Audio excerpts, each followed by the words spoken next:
When Esau was 40 years old, and so Isaac is 100, right? Isaac was 40 when he married Rebekah. Isaac was 60 when Rebekah gave birth. So if I would say Jacob and Esau. So if Esau is 40, then Isaac is 100. So when Esau was 40 years old, he married Judith, daughter of Beeri the Hittite. So he's marrying outside the clan. And also Basemath, daughter of Elon the Hittite. So he's marrying another Hittite, two Hittite women. They were a source of grief to Isaac and Rebekah. So the parents did not approve of either of these wives, these Hittite women who Esau took as wives.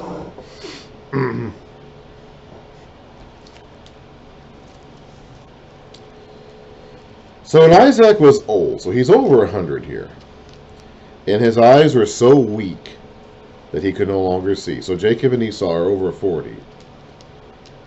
He called for. We'll talk about Jacob's timeline. Jacob has one of the reason, in fact, why I was delayed several days in doing this video is that I was doing some research on Jacob's timeline. Jacob has an extremely weird timeline. Unlike Abraham, where the Bible kind of called attention to the various stages in Abraham's life, that he left at 75, set out from Haran after his dad died, and all these different things that occurred until Isaac was born when he was 100.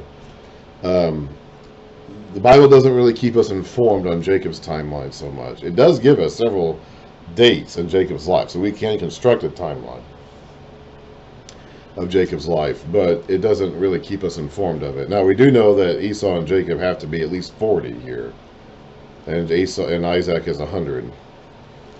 But Jacob has an extremely weird timeline that is far beyond, just completely different what we would expect and that what we often think about.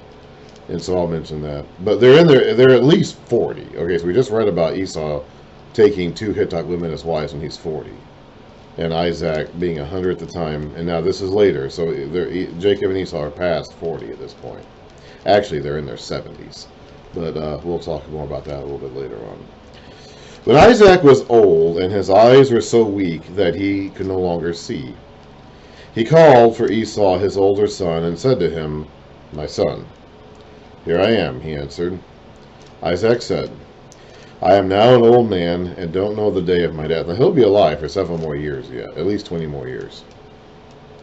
But he doesn't know that. He may have been going through some sort of illness that made him question his longevity at this point in time. Or maybe he was just being cautious. Maybe becoming blind made him wonder about death. "Now then, get your weapons, your quiver and bow, and go out to the open country to hunt some wild game for me. Prepare me the kind of tasty food that I like, and bring it to me to eat, so that I may give you my blessing before I die." Jacob's already stolen the birthright, but Esau still has the blessing up to this moment, and Isaac wants to give it to him. I don't know, maybe if Isaac was... the incident with the stealing of the birthright would have happened before, some time before. Maybe Isaac is concerned that Jacob will try to do something to steal this too. I don't know.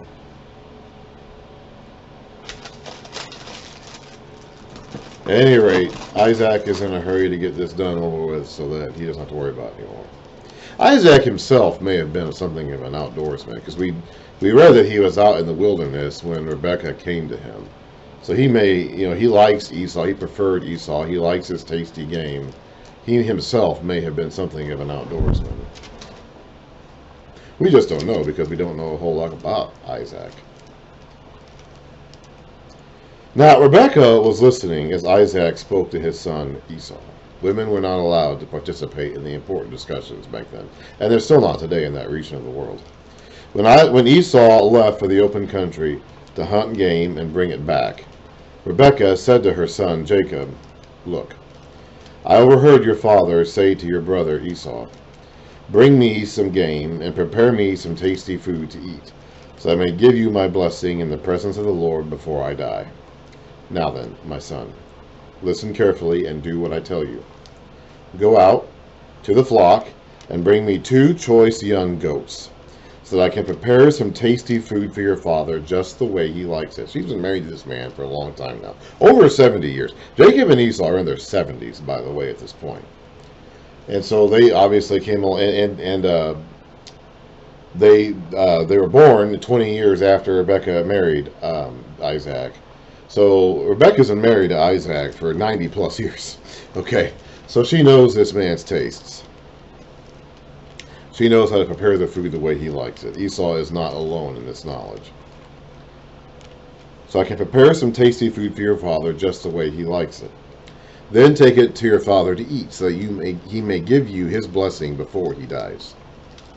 Jacob said to Rebekah his mother, but my brother Esau is a hairy man, and I am a man with smooth skin. What if my father touches me? I would appear to be tricking him and would bring down a curse on myself rather than a blessing. His mother said to him, my son, let the curse fall on me. Just do what I say. Go and get them for me.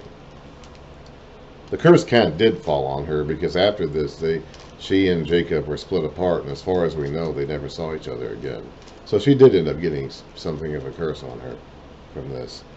So he went and got them, and brought them to his mother, and she prepared some tasty food, just the way his father liked it. Then Rebekah took the best clothes of Esau, her older son, which he had in the house, and put them on her younger son, Jacob. She also covered his hands and the smooth part of his neck with the goat skins. Then she handed to her son Jacob the tasty food and bread she had made. He went to his father and said, my father. Yes, my son, he answered. Who is it? Now, Isaac can't see, but he can still hear. And you get this sense right away that Isaac's wondering what's up. Jacob said to his father, I am Esau, your firstborn. I have done as you told me. Please sit up and eat some of my game, so you may give me your blessing. Isaac asked his son, how did you find it so quickly, my son? The Lord your God gave me success, he replied. Then Isaac said to Jacob, come near so that I can touch you, my son, to know whether you really are my son Esau or not. So Isaac's not totally buying this. Isaac is not, his eyes may have stopped working, but his other senses haven't, and his brain hasn't stopped working. He knows something's up. Jacob went close to his father Isaac, who touched him and said, the voice is the voice of Jacob, and the hands are the hands of Esau. He did not recognize him, for his hands were hairy like those of his brother Esau, so he blessed him. Are you really my son Esau? He asked. I am, he replied. Then he said, my son, bring me some of your game to eat, so that I may give you my blessing. Jacob brought it to him, and he ate. And he brought some wine, and he drank. Then his father Isaac said to him, come here, my son, and kiss me. So he went to him and kissed him. When Isaac caught the smell of his clothes, because he's wearing Esau's clothes, he blessed him and said, the smell of my son is like the smell of a field that the Lord has blessed. May God give you of heaven's dew and of earth's richness, an abundance of grain and new wine. May nations serve you, and peoples bow down to you. Be Lord over your brothers, and may the sons of your mother bow down to you. May those who curse you be cursed, and those who bless you be blessed. And that's it. It's done. The blessing has been given, and it cannot be taken back. So Jacob deceived him in terms of, I'm assuming Jacob was trying to disguise his voice somewhat. I mean, I doubt he went in there and just talked normally. He went to all these other preparations. He put on the clothes. He, to make him smell like Esau. He disguised himself with the hair skins to make him feel like Esau. Jacob couldn't see that he was Esau. He prepared the food the way Esau knew to prepare it. I'm assuming he tried to disguise his voice, but apparently didn't do a very good job at it, which is what made Isaac hesitant. But he sounded like, he smelled like him. He felt like him when Isaac touched him, so Isaac went ahead with it. After Isaac finished blessing him, and Jacob had scarcely left his father's presence, his brother Esau came in from hunting. He too prepared some tasty food and brought it to his father. Then he said to him, "My father, sit up and eat some of my game, so you may give me your blessing." Evidently, Isaac had gone down for a post-meal nap, apparently. His father Isaac asked him, "Who are you?" "I am your son," he answered, "your firstborn, Esau." Isaac trembled violently and said, "Who was it then that hunted game and brought it to me? I ate it just before you came, and I blessed him. And indeed, he will be blessed." When Isaac heard his father's words, he burst out with a loud and bitter cry and said to his father, "Bless me! Me too, my father." But he said, "Your brother came deceitfully and took your blessing." Esau said, "Isn't he rightly named Jacob?" Jacob means he grasps the heel, or figuratively, he deceives, according to the footnotes down here. "He has deceived me these 2 times. He took my birthright, and now he's taken my blessing." Then he asked, "Haven't you reserved any blessing for me?" Isaac answered Esau, "I have made him lord over you, and have made all his relatives his servants, and I have sustained him with grain and new wine. So what can I possibly do for you, my son?" Esau said to his father, "Do you have only one blessing, my father?" "Bless me too, my father." Then Esau wept aloud. His father Isaac answered him, "Your dwelling will be away from the earth's richness, away from the dew of heaven above. You will live by the sword, and you will serve your brother. But when you grow restless, you will throw his yoke from off your neck." That sounds more like a curse than a blessing. At least his slavery apparently won't last forever, but other than that, doesn't sound very good. Esau held a grudge against Jacob because of the blessing his father had given him. He said to himself, "The days of mourning for my father are near." I guess that means he's about to die, or Esau thinks he's about to die. "Then I will kill my brother Jacob." When Rebekah was told that what her oldest son Esau had said, he said it to himself, but apparently he said it to somebody else too, or else somebody heard him. She sent for her younger son Jacob and said to him, "Your brother Esau is consoling himself with the thought of killing you. Now then, my son, do what I say. Flee at once to my brother Laban in Haran. Stay with him for a while until your brother's fury subsides." He'll end up being there a whole lot longer than that. "When your brother is no longer angry with you and forgets what you did to him." So apparently Rebekah is pretty confident that Esau will forget about this. Esau may have been a live for the moment sort of guy. It seems like he was, in fact. So give him a week or two, and apparently Rebekah is pretty confident he's going to cool down.